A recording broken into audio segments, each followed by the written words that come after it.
Hello students, मैं Jitendra Kumar study square पे आपका हार्दिक स्वागत करता हूं। हम यहाँ पे मैट्रिक्स का सॉल्यूशन कर रहे हैं और उसमें हमने एक्सरसाइज 3.2 के क्वेश्चन 17 इसे प्रीवियस वीडियो में सोल्व कर चुके हैं और हम यहाँ पे क्वेश्चन नंबर 18 सोल्व कर रहे हैं। क्वेश्चन नंबर 18 में देखो हमें कहा है यदि ए हमारे पास में एक मैट्रिक्स है जो 2 गुना 2 उसका क्या अपने पास में कोटि है, ठीक है, तथा आई है उसकी कोटि 2 है। देखो आई मैंने आपको बताया था, यहां लिख रखा है एक तत्समक अवयव है। तत्समक अवयव का मतलब होता है इकाई अवयव है। तत्समक अवयव का दूसरा नाम क्या कह सकते हैं हमें? इकाई अवयव है। और इसको डिनोट किससे करते हैं? हमेशा आई से डिनोट करते हैं, ठीक है। तो हमें सिद्ध करके बताना है कि आई प्लस ए बराबर होगा आई माइनस ए। ये एक मैट्रिक्स है और फिर ये एक मैट्रिक्स है। इन दोनों के मैट्रिक्स का जो प्रोडक्ट बनेगा उसके बराबर होगा। अब देखो कैसे सोल्व करेंगे। इसमें हमारे पास में दो भाग हो गए, एक तो हो गया एलएचएस साइड और एक हो गई है आरएचएस साइड। तो सबसे पहले हम यहाँ पे सॉल्यूशन करते हैं एलएचएस साइड के लिए। तो यहां लिख देता हूं मैं एलएचएस साइड। देखो एलएचएस साइड क्या है, इसमें आई प्लस ए है क्या, तो आई प्लस ए कैसे निकाला जाएगा? देखो तो आई प्लस ए को निकालने के लिए हम यहाँ पे ऐसे कर सकते हैं कि आई की जो मैट्रिक्स है वो लिख दीजिए और प्लस जो ए की मैट्रिक्स है वो मैट्रिक्स लिख दीजिए। तो आई की मैट्रिक्स क्या है? देखो आई आपको पता है कि इकाई अवयव है या तत्समक अवयव है। तो तत्समक अवयव कौन सी मैट्रिक्स होती है? जिसमें मुख्य विकर्ण के अवयव एक एक होते हैं और बाकी अन्य एलिमेंट्स क्या होते हैं? 0 0 होते हैं, ठीक है। अब देखेंगे आप कि ए क्या है। ए अपने पास में यहाँ पे लिख रखा है 0, फिर माइनस के 10 एल्फा अपॉन 2, फिर अपने पास में है 10 एल्फा अपॉन 2 और फिर अपने पास में है 0।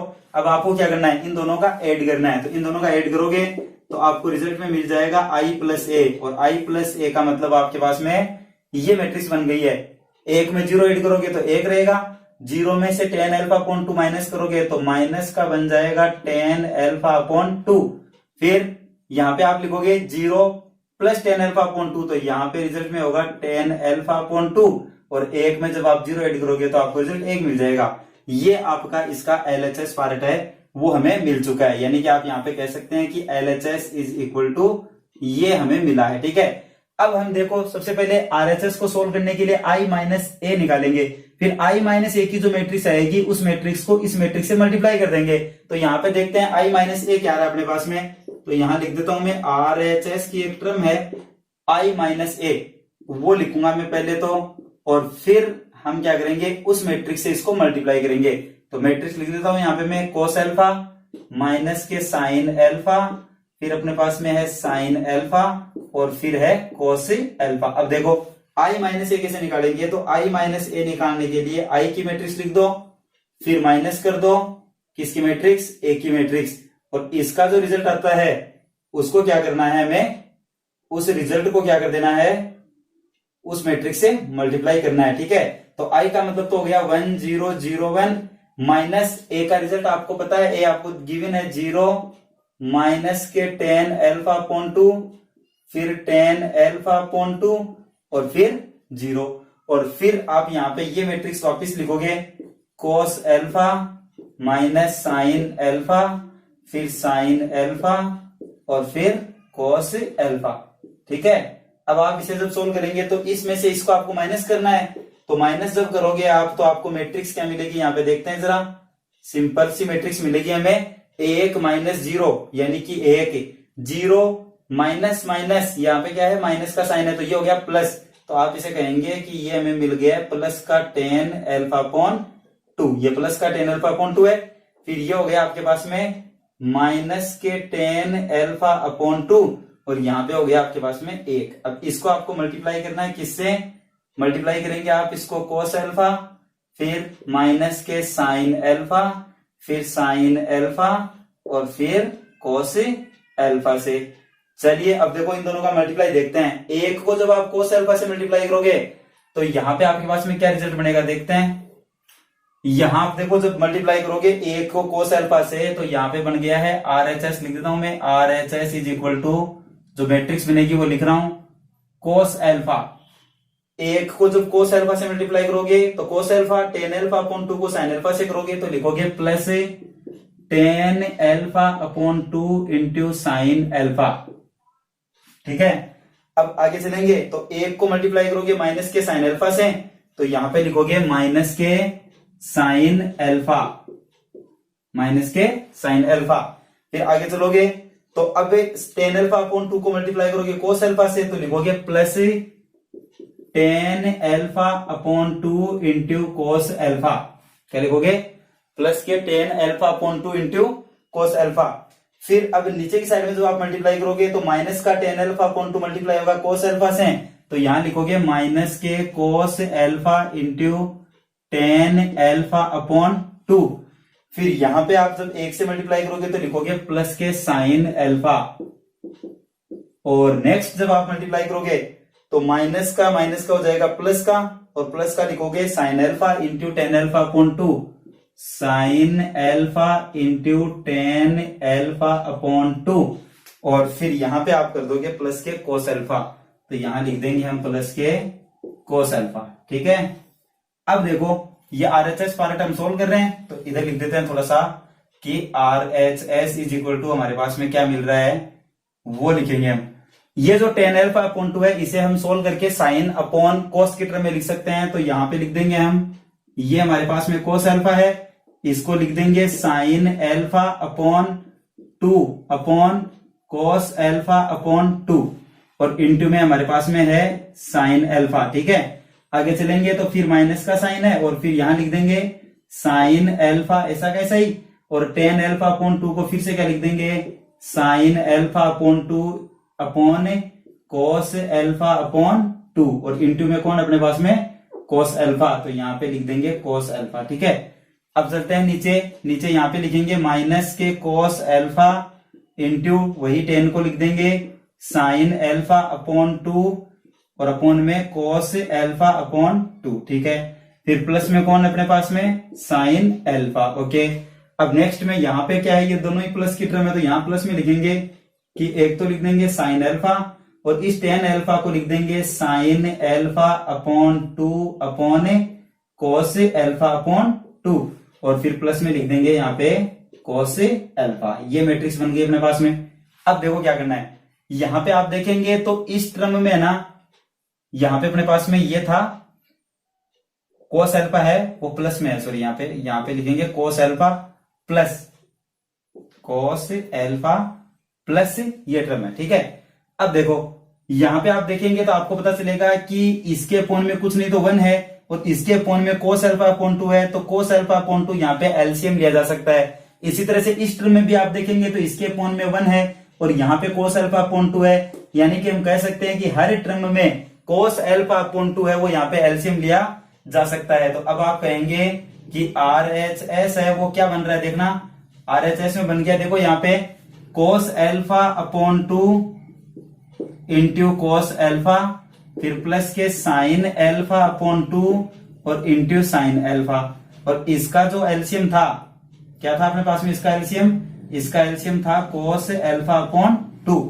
इसमें भी देखेंगे तो यहाँ पे माइनस, यहाँ पे बन गया एक तो साइन एल्फा और कोस एल्फा अपॉन 2, फिर plus sine alpha upon 2 into cos alpha, और फिर अपॉन में यहाँ पे हम लिख देंगे इसके कोस एल्फा अपॉन 2। ठीक है, अब नेक्स्ट यहाँ पे जो टर्म बनेगी वो क्या बनेगी, देखो यहाँ पे भी कोस एल्फा अपॉन 2 अपने पास में एलसीएम लेंगे, तो यहाँ पे हमने एलसीएम ले लिया किसको, कोस एल्फा अपॉन 2 को। जैसे हम कोस एल्फा अपॉन 2 को एलसीएम लेंगे तो यहाँ पे बनेगा माइनस के कोस alpha into sine alpha upon 2, फिर प्लस के sine alpha into cos alpha upon 2। ठीक है जी, अब यहाँ पे भी एलसीएम आएगा आराम से, तो एलसीएम लेंगे तो यहाँ पे अपने पास में एलसीएम आ गया है कोस एल्फा अपॉन 2, तो यहाँ पे बन गया है साइन एल्फा, यहाँ पे बन गया है साइन एल्फा अपॉन 2, फिर यहाँ पे प्लस कोस एल्फा और इंटू कोस एल्फा अपॉन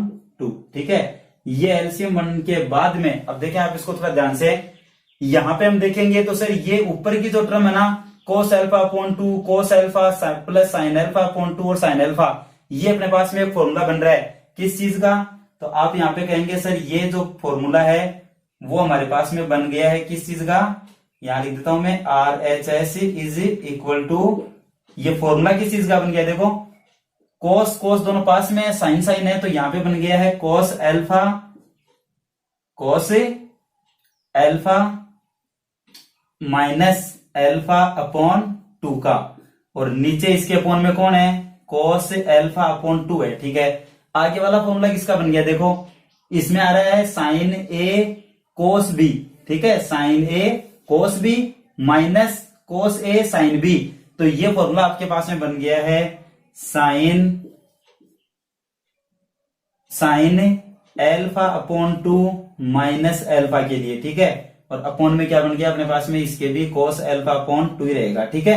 अब आगे चलते हैं, नेक्स्ट टर्म क्या बनेगी, देखो ये टर्म किसकी बन गई है, साइन एल्फा और ये cos एल्फा अपॉन 2, यानी sine a cos b minus cos a sine b, यानी यहां सूत्र बन गया सर हमारे पास में sine alpha minus alpha upon 2 का। और अपॉन में क्या है यहाँ पे अपने पास में, अपॉन में अपने पास में होगा सर cos एल्फा अपॉन 2। फिर यहाँ पे देखते हैं ये किसका बन गया, यहाँ पे cos cos प्लस में है, cos cos इंटू में है और sin sin भी इंटू में है। तो यहाँ पे आप कहेंगे कि सर ये फॉर्मूला बन गया हमारे पास में cos alpha minus alpha upon 2 का। और अपॉन में भी कौन था अपने पास में, cos एल्फा अपॉन 2 था सर यहाँ पे, ठीक है। ये अपने पास में मैट्रिक्स बन गई है। अब काफी इजी काम हो चुका है। यहाँ पे आप कहेंगे कि cos एल्फा में से एल्फा अपॉन 2 जाएगा तो क्या बचेगा, तो हमें थोड़ी सी जगह की जरूरत है, इसलिए मैं यहाँ पे थोड़ा रफ कर लेता हूं। और ये हमारे पास में सिर्फ LHS पारिटी चाहिए हमें, तो LHS में ये रिजल्ट हम शो कर देंगे। और यहां से मैं थोड़ा सा रफ कर लेता हूं, क्वेश्चन भी अपने को जरूरत नहीं है तो क्वेश्चन भी रफ कर देते हैं, ठीक है।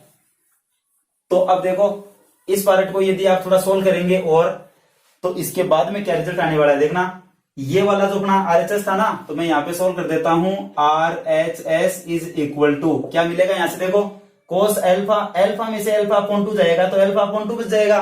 तो आप कहेंगे सर यहाँ पे जो मैट्रिक्स बनेगी ना उसमें मेरे पास में बनेगा cos एल्फा अपॉन 2 और उसके भी अपॉन में कौन हो चुका है, cos एल्फा अपॉन 2 ये सर।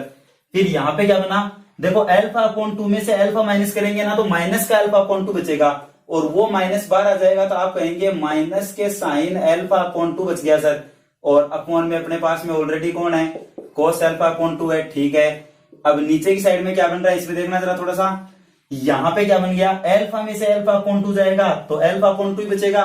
तो आप कहेंगे यहां मेरे पास में बच गया sine alpha upon 2 upon cos alpha upon 2, ठीक है। यहाँ पे क्या बच रहा है, देखो यहाँ पे आप कह सकते हैं कि sir cos alpha upon 2 upon cos alpha upon 2 बच गया हमारे पास में। अब देखो ये टर्म कट हो रही है क्या, तो इसको हम कह सकते हैं कि सर ये मेरे पास में क्या बन गया है, ये मेरे पास में बन चुका है यहाँ पे 1। ये क्या बन गया, देखो cos एल्फा अपॉन 2 और अपॉन में भी cos एल्फा अपॉन 2 है तो ये कट होके क्या बन जाएगा, 1 बन जाएगा। यहाँ देखो माइनस है और साइन अपॉन cos की टर्म बन रही है तो इसको मैं क्या कहूंगा, माइनस के टेन एल्फा अपॉन 2 कहूंगा। इसको क्या कहूंगा, माइनस के 10 एल्फा अपॉन 2 कहेंगे, ठीक है।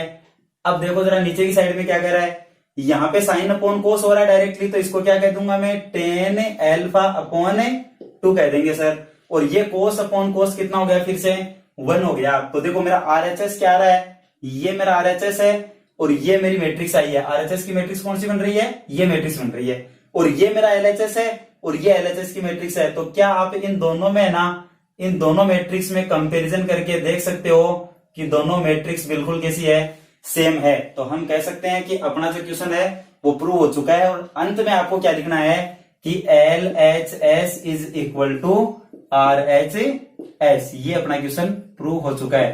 देख सकते हैं आप कि ये जो मेरा RHS आ रहा है वो ये मैट्रिक्स आ रही है और LHS में मैंने सबसे पहले सोल्व किया था तो ये मैट्रिक्स आ रही थी और ये दोनों मैट्रिक्स वो बिल्कुल सेम है। इसका मतलब हम कह सकते हैं कि LHS is equal to RHS और इसमें कोई डाउट नहीं होना चाहिए। यदि आपको फिर भी कोई डाउट है तो आप वीडियो को रिवर्स से वापस चेक करें, देखिए तो आपको क्लियर हो जाएगा डाउट, ठीक है।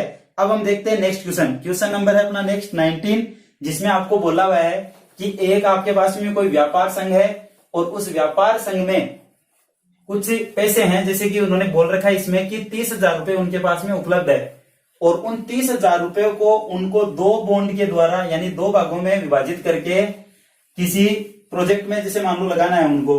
तो अब हमें कह रहा है कि हमें 1800 रुपए का प्रॉफिट चाहिए ब्याज के रूप में। तो हमें कौन से कितने कितने पार्ट में उनको डिवाइड करना चाहिए, तो वो हम अभी देख लेते हैं। सबसे पहले मैं मान लेता हूं कि जैसे मेरे पास में 30,000 रुपए हैं तो मैं 30,000 रुपए के 2 पार्ट मुझे करने हैं। तो मैं मान लेता हूं कि एक भाग क्या है उनमें से x है, तो फिर दूसरा भाग कितना हो गया, तो आपका सिंपल सा जवाब होगा कि सर 30,000 माइनस एक्स रुपए होगा। भाई दूसरा भाग कितना होगा, 30,000 माइनस एक्स होगा।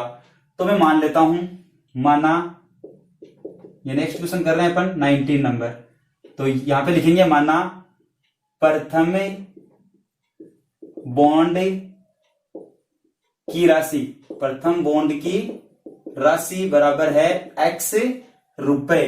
ठीक है, क्वेश्चन आप बुक से as it is read out कर लेना। प्रथम बॉन्ड की जो राशि है वो एक्स रुपए है, तो फिर बताओ द्वितीय बॉन्ड की राशि कितनी हो गई अपने पास में।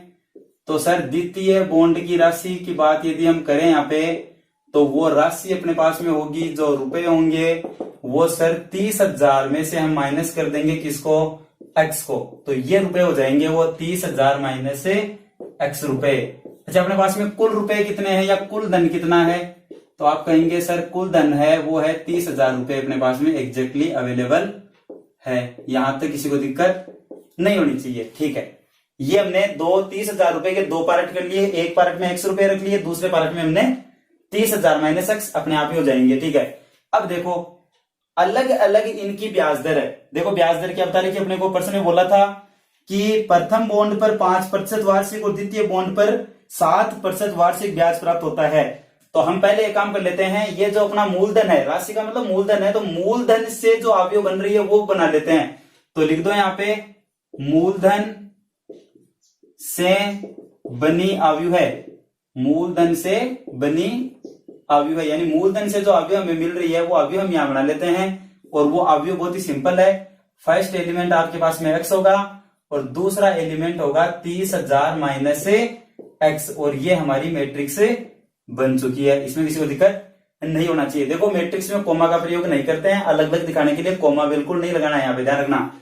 अब बात करते हैं ब्याज दर की, तो यहां पे लिख देते हैं हम ब्याज दर। देखो पहले पे ब्याज कितनी है, प्रथम जो आपकी राशि थी ना, प्रथम बॉन्ड की राशि, उस पे ब्याज दर है 5%।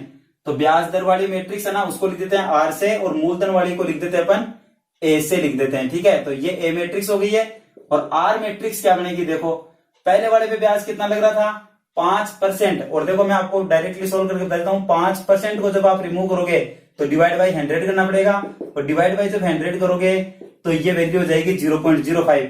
इसी तरह से 7% को चेंज करोगे तो रिजल्ट में आपके पास में हो जाएगा 0.07। यहां तक कोई दिक्कत नहीं होनी चाहिए। अब देखते हैं हम कि हमें क्या चाहिए उसमें, उसका जो ब्याज है वो कितना चाहिए। दो केस दे रखे हैं, देखो फर्स्ट केस की बात करता हूं, जब हमें ब्याज कितना चाहिए, उसका ब्याज चाहिए जब हमें 1800 रुपए यानी कि 1,800 रुपए जब हमें ब्याज चाहिए। तो यहां पे हम लगा देंगे फॉर्मूला कि ब्याज बराबर कितना हो गया अपने पास में, यानी कि A into r is equal to 1800 रुपए हो गया अपने पास में। ए की जो आपके पास में मैट्रिक्स अवेलेबल है वो लिख दीजिए, आर की मैट्रिक्स है वो लिख दीजिए, फिर इसको सोल्व करके हमें एक्स की वैल्यू निकालनी है यहां से। तो बताइए ए क्या है अपने पास में, ए सर अपने पास में एक मैट्रिक्स है जिसमें एलिमेंट है एक्स, और एक है अपने पास में 30,000 माइनस एक्स। ठीक है, आर क्या है, आर है वो दर से बना हुआ है, यानी कि रेट से बनी हुई मैट्रिक्स है। रेट क्या क्या है, 0.05 है और 0.07 है। अच्छा बराबर में कितना है, बराबर में सर 1800 रुपए है। ठीक है जी, अब ये मैट्रिक्स इस मैट्रिक्स से मल्टीप्लाई होगी और हमें एक्स की वैल्यू निकालनी है। कैसे निकालेंगे, देखो एक्स पहले किससे मल्टीप्लाई होगा, इससे मल्टीप्लाई होगा, तो आप यहां पे क्या लिखेंगे 0.05 एक्स। ओके, फिर ये वाली जो टर्म है वो 0.07 से मल्टीप्लाई होगी, तो इसको इससे मल्टीप्लाई करेंगे तो कितना हो गया, देख लो जरा, 7×21, यानी कि वैसे मल्टीप्लाई में लगा दो एक बार, चलो आप, तो यहां लिख देंगे हमें प्लस, यहां पे लिख देंगे प्लस, और फिर ये कर देंगे 30,000 माइनस एक्स और इंटू 0.07, और बराबर कितना हो गया है 1800। अब ये तो हो गया 0.05 एक्स, और जब इसको मल्टीप्लाई करेंगे तो 7×21 हो जाएगा अपने पास में, और यहां से आप अगर पॉइंट हटाना चाहेंगे तो यहां पे बटे में 100 आ जाएंगे, और अब आप करेंगे तो ये हो गया है 7×21, और देखो 2 0 से 2 0 कट गए हैं, तो ये हो गए कुल मिला के कितने 2100, और जब इसमें करेंगे तो ये रिजल्ट में मिलेगा आपको 0.07 एक्स मिल जाएगा, और फिर बराबर में कितना हो गया है 1800 हो गया। अब देखो ये 2100 जब उधर जाएगा तो आपके पास में माइनस के कितने बचेंगे 300 बचेंगे। देख लो भले 1800 में से ये 2100 उधर जाके माइनस होगा तो 300 बचेंगे। इधर कितना बच गया सर? इधर बच गया 0.02x, लेकिन किसका? ये भी माइनस का। और बोथ साइड में जब माइनस होते हैं तो क्या हो जाते हैं? प्लस हो जाते हैं सर। ये लो साहब प्लस बना दिया। अब हमें किसकी वैल्यू निकालनी है यहाँ से? तो आप कहेंगे सर x की वैल्यू। x की वैल्यू निकालने के लिए आप क्या करेंगे? 300 में सर डिवाइड करेंगे 0.02 से, पॉइंट उठाएंगे तो ऊपर कितना हो जाएगा? पॉइंट जब रिमूव करेंगे तो ऊपर जाके 100 लग जाएंगे, आपको पता है। और जब आप 2 से इस 30 को कट करोगे तो ये 15 बार कट हो जाएगा। कितने बार कट हो जाएगा? 15 बार। तो 15 से ये बन गए हैं 15,000। देखो 1 0 2 0 और ये तीसरा 0 यहाँ पे, तो यहाँ वैल्यू मिल गई हमें 15,000। यानी कि x की वैल्यू कितनी आई है? 15,000 रुपए। ये किस में बात कर रहे हैं अपन? रुपए में। तो अब एक बात समझना, मैंने शुरू में क्या कहा था कि कुल धन है 30,000 रुपए, उसमें से प्रथम बॉन्ड की राशि x रुपए मान के चल रहा हूं और मुझे x के आंसर कितने मिल रहे हैं? अभी 15,000 रुपए मिल रहे हैं। तो अब बताइए प्रथम बॉन्ड की राशि कितनी हो गई अपने पास में? यहां से बात करें तो आपका जवाब होगा कि प्रथम बॉन्ड में हमें 15,000 रुपए निवेश करने चाहिए। तो प्रथम बॉन्ड में 15,000 तथा द्वितीय बॉन्ड में भी कितना निवेश कर देना चाहिए? तो सर प्रथम बॉन्ड में 15,000 रुपए निवेश कर दिए और 30,000 रुपए अपने पास में कुल थे, तो द्वितीय बॉन्ड के लिए रुपए कितने बचे? 30,000 माइनस x, यानी कि x की वैल्यू 15,000, तो 30,000 माइनस 15,000 यानी कि रुपए कितने बच गए? 15,000। तो द्वितीय बॉन्ड में हमें कितने रुपए इन्वेस्ट करने चाहिए? द्वितीय बॉन्ड में भी 15,000 रुपए ही इन्वेस्ट करने हैं। तो ये आपके पास में इस क्वेश्चन के आंसर आ चुके हैं। जब हमें कितने रुपए का ब्याज चाहिए? 1800 रुपए का ब्याज चाहिए। ये हमारा पहला पार्ट सोल्व हो चुका है। अब दूसरे पार्ट में हमसे क्या बोल रहा था देखना। दूसरे पार्ट में आपसे बोला है कि हमें ब्याज की जो राशि है वो चेंज कर देनी है, और ब्याज कितने रुपए का चाहिए देखना जरा एक बार। तो ब्याज चाहिए सर हमें 2,000 रुपए का चाहिए। क्या ब्याज हमें चाहिए? 2,000 रुपए। तो अब देखो जब ब्याज 2,000 रुपए होगा तो क्या फर्क पड़ेगा? तो प्रथम बॉन्ड में हमने ऊपर से वही लिख रखा है कि हमें क्या चाहिए? x रुपए लगाने हैं, और द्वितीय बॉन्ड में कितने रुपए लगाने पड़ेंगे? फिर वही 30,000 माइनस x रुपए लगाने पड़ेंगे। वही हमारे पास में दर है और वही समय वगैरह है, तो सारा डाटा सेम है। तो हम यहाँ पे वापस से फॉर्मूला लगाएंगे ब्याज के लिए। ब्याज बराबर हो गया है AR, या ब्याज बराबर हम पहले लिख देते हैं कितने रुपए हैं? 2,000 रुपए हैं जी, ये लीजिए। ठीक है, ब्याज 2,000 रुपए हो गया। अब हम लिखेंगे AR बराबर भी हमारे पास में कितना? 2,000। अब A की वैल्यू लिख दीजिए। A हमारे पास में क्या है? हमारे पास में A एक मैट्रिक्स है। कौन सी मैट्रिक्स है? जिसमें एक तो एलिमेंट x है और एक एलिमेंट है वो 30,000 माइनस x है। कोई दिक्कत नहीं सर। नेक्स्ट R क्या है? R हमारे पास में 0.05 और 0.07 है। ठीक है जी, और बराबर में कितने हैं? 2,000 है सर। अब क्या करेंगे? अब इनको मल्टीप्लाई करना है, तो जब मल्टीप्लाई करेंगे तो कितना मिलेगा हमें? देखो यहां पे चेंज करेंगे तो वैल्यू मिलेगी हमें 0.05x। जब इसको इससे मल्टीप्लाई करेंगे तो हमारे पास में रिजल्ट डायरेक्टली मिलेगा कितना? कितना रिजल्ट मिलेगा यहाँ पे? 2100। कितना रिजल्ट मिलेगा? 2100। ठीक है, और ये जब मल्टीप्लाई करेंगे तो ये माइनस का 0.07x हो जाएगा, और बराबर में हमारे पास में हो गए टोटल 2,000। अब देखो जब इसको थोड़ा सोल्व करेंगे तो माइनस का 0.02x बचेगा, और जब इसको इधर ट्रांसफर करेंगे तो हमारे पास में कितना हो जाएगा? सॉरी सात्विक, हाँ ठीक है, यहाँ पे हमारे पास में हो गया है माइनस के 100। अब माइनस माइनस तो हो गया प्लस, और जब इससे इसमें भाग देंगे तो x इज इक्वल टू कितना हो जाएगा? ये तो 100 था और हम भाग देना है 0.02 से, तो यहाँ पे पॉइंट उठाएंगे तो ऊपर जाएंगे तो कितना आ जाएंगे? 100, और फिर 2 का भाग दे देंगे तो ये हो गए कितने? 50 बार कट गया, यानी कि यहाँ पे कितना हो गया है? 5,000। तो x की वैल्यू कितनी आ गई अपने पास में? 5,000 आ चुकी है। ये कट गया 5 बार में और 0, तो ये x की वैल्यू कितनी आई अपने पास में? 5,000 आई है। तो फिर दूसरी वैल्यू कितनी हो जाएगी?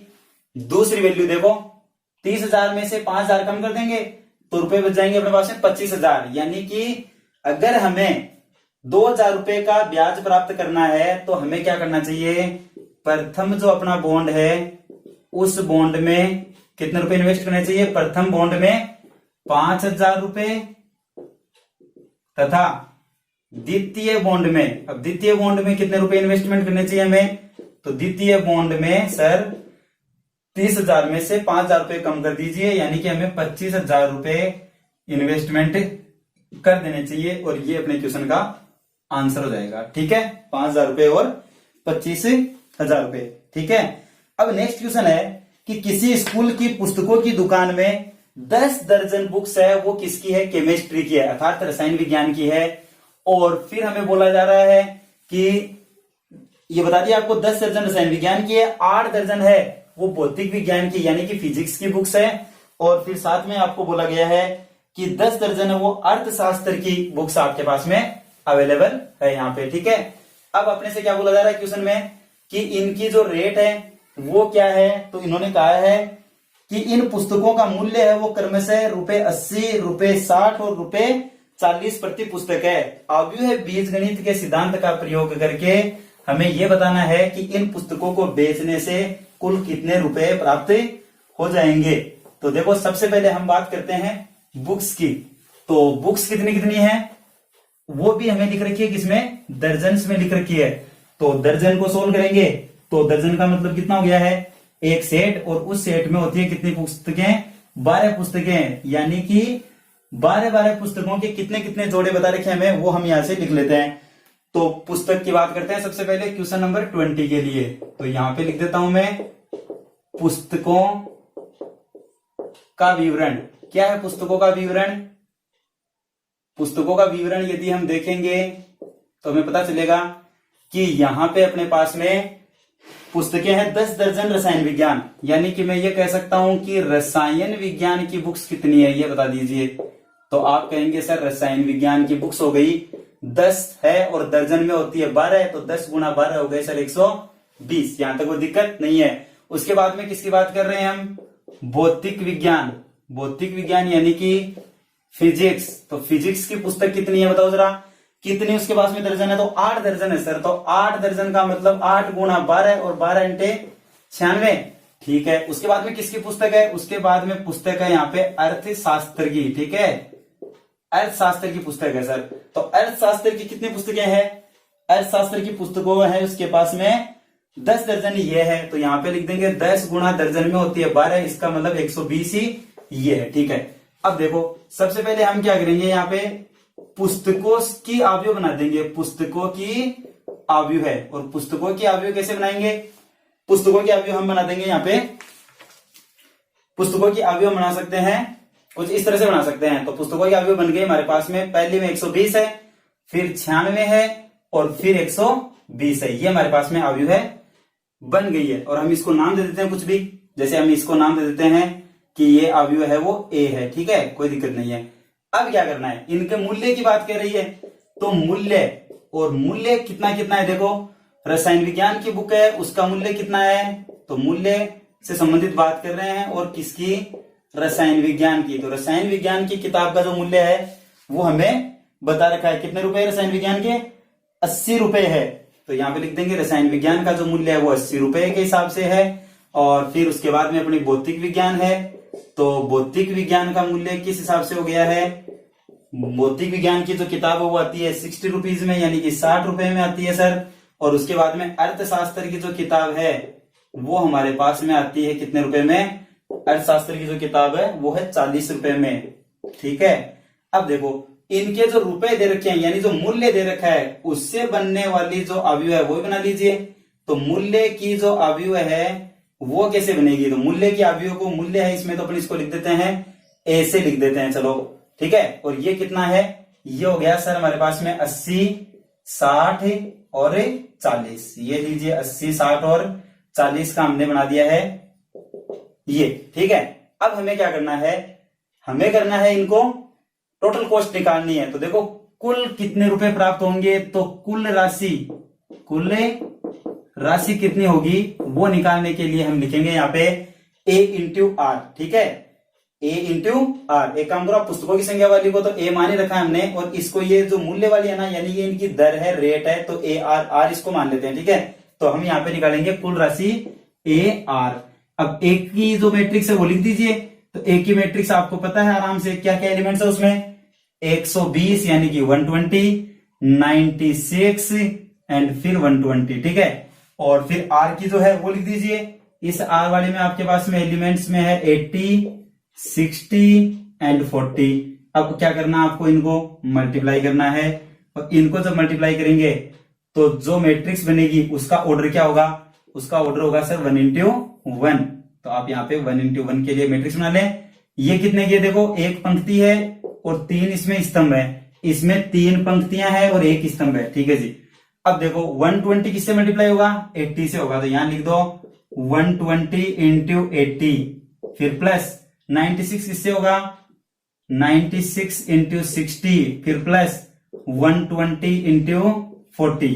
तो अब देखो इसको मल्टीप्लाई करेंगे तो यहाँ पे क्या रिजल्ट मिलेगा, 0 0 यहां से आ चुका है, और 12 को 8 से करोगे तो 12 इंटू 96, ठीक है। अब यहाँ पे 0 आ चुका है अपने पास में, और 96 को 6 से करना है तो 6 से 36 के 6 80 लग गई है 3, और 9 6 54, 54 और 3 हो गए अपने पास में 57, ठीक है। और ये 12 चौके 48, यानी कि 4800 रुपए इसके हो गए।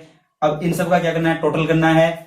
तो यहाँ पे आप देखेंगे तो ये हो गया है 6 और 0 60, तो ये रहेंगे, और फिर यहाँ पे देखेंगे ना तो 8 और 7 हो गए 15, 15 और 6 हो गया 21 का 1 हासिल अपनी 2 बन गई है। फिर यहाँ पे हो गया 4 और 2 6, 6 और फिर 5 हो गए 11, 11 और 9 हो गए अपने पास में 20, यानी कि 20,160 रुपए। ये क्या है, अपना मूल्य की बात कर रहे थे, देखो कुल राशि, और कुल राशि अपनी कितनी हो चुकी है, ये अपने पास में कुल राशि प्राप्त हो चुकी है। तो उनको बेचने से कुल जो मूल्य होगा वो हमें प्राप्त हो चुका है। तो आप लिख देंगे यहाँ पे कुल मूल्य बराबर 20,160 रुपए, ये अपना इसका आंसर हो जाएगा, ठीक है। तो अपना जो नेक्स्ट क्वेश्चन है वो देखते हैं। नेक्स्ट क्वेश्चन में आपको काफी इजी क्वेश्चन है, सिर्फ आपको देख के सोल्व करना है कि क्या करना है इस क्वेश्चन में। तो नेक्स्ट क्वेश्चन में आपको कहा हुआ है कि कुछ मैट्रिक्सेज हैं जिनके ऑर्डर आप लोगों को बताए हुए हैं, और उन ऑर्डर्स की हेल्प से आपको जो आगे का क्वेश्चन है उसका आगे का जो भाग है वो सोल्व करना है। और वो कैसे सोल्व करेंगे, उसके लिए जो अपने पास में डाटा अवेलेबल है वो हम यहाँ पे पहले उसको नोट कर लेते हैं, ठीक है। तो उसको जब नोट करेंगे तो अपना क्वेश्चन भी चेंज हो चुका है। तो क्वेश्चन नंबर हम यहाँ पे कर देते हैं 21, और 21 क्वेश्चन सोल्व करने से पहले उससे पीछे हमें कुछ डाटा लिख रखा है। क्वेश्चन में क्या है, मान लीजिए कि x, y, z, w तथा p कितने अवयव है, 5 अवयव है। एक तो x, एक y, एक z, एक w और p है। इनके जो क्रम से कोटियां बता रखी है अपने को, तो बताओ x की जो कोटि है वो कितनी है। तो मैं यहाँ पे लिख लेता हूं, x वाली जो मैट्रिक्स है उसकी कोटि यहां लिख देता हूं, फिर y वाली की कोटि यहां लिख देंगे, और फिर z वाली की कोटि यहां पे लिख देंगे, और x y z, फिर w है एक, w वाली की कोटि यहां लिख देंगे, और फिर एक जो p वाली मैट्रिक्स है उसकी भी अपन कोटि यहाँ पे लिख देंगे। हमने मान लिया कि उसमें कुछ एलिमेंट्स है, उनसे हमें मतलब नहीं है, केवल इनकी जो कोटियां वो हमें लिखनी है। तो देखो x वाली जो है उसकी तो है 2 इंटू n, इसकी जो कोटि है वो 2 इंटू n है। उसके बाद में y वाली है उसकी है 3k, 3 इंटू k। उसके बाद में जो है वो है 2 इंटू p, तो यहाँ पे लिख देंगे 2 इंटू p। इससे जो नेक्स्ट है उसकी है n इंटू 3, n इंटू 3, और उससे जो नेक्स्ट है उसकी है p इंटू k।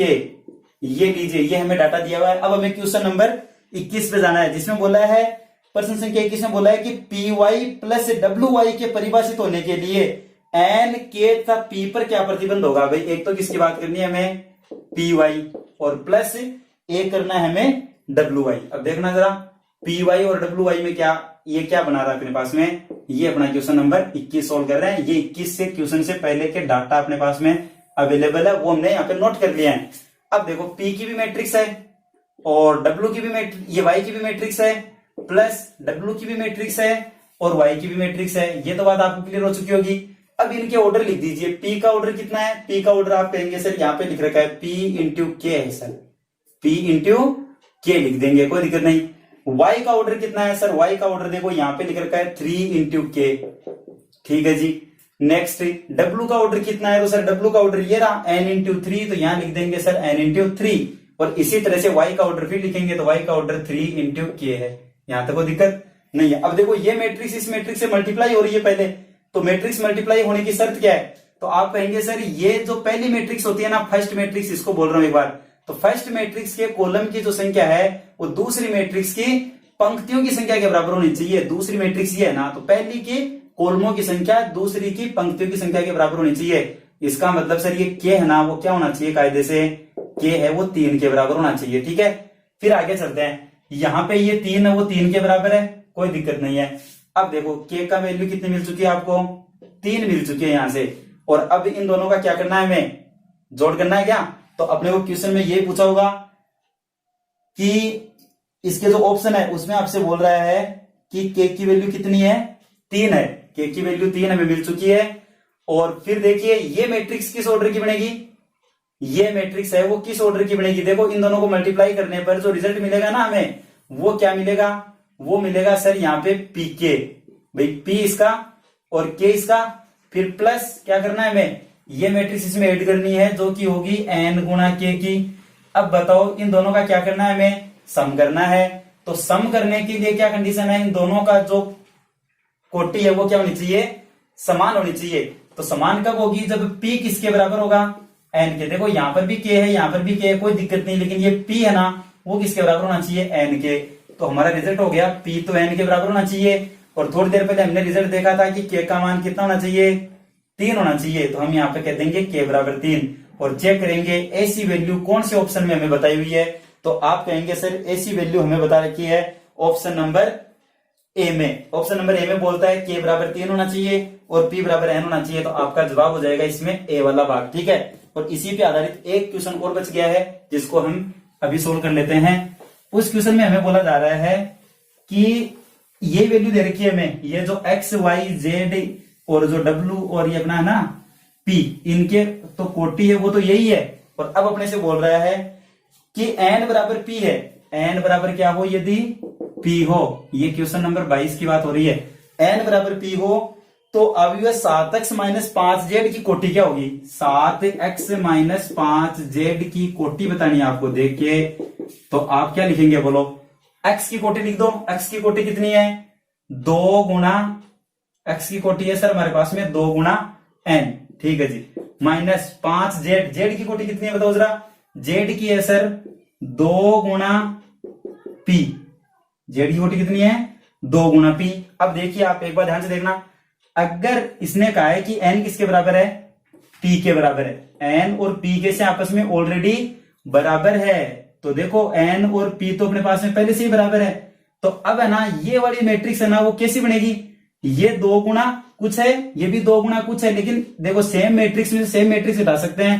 तो ये अपनी मैट्रिक्स बन जाएगी, जो रिजल्टेंट मैट्रिक्स बनेगी वो भी 2 गुणा किसकी बनेगी, या तो बनेगी n लिख देंगे या लिख देंगे यहाँ पे p, क्योंकि n और p कैसे हैं बराबर है। तो ऐसा 2 गुणा n या 2 गुणा p अपने पे कौन से ऑप्शन में मिल रहा है, 2 गुणा n मिल रहा है अपने को ऑप्शन नंबर बी में। तो अपने यहाँ पे लिख देंगे इसका ऑप्शन नंबर बी है। देखो फिर बता रहा हूं, यहाँ पे आप लिख सकते हो 2 गुणा, देखो n और p कैसे हैं ऑलरेडी कैसे हैं बराबर है सर। तो या तो आप जब इसमें इस मैट्रिक्स में इस मैट्रिक्स को घटाओगे तो पहले इनका क्रम चेंज करेंगे, क्रम चेक करेंगे सॉरी, और वहां पे हम देखेंगे कि क्या इसमें से ये घट सकती है, क्या घटती कब है, जब इनकी कोटि कैसी होती है, समान होती है। अब समान कब होगी, जब n और p बराबर होंगे।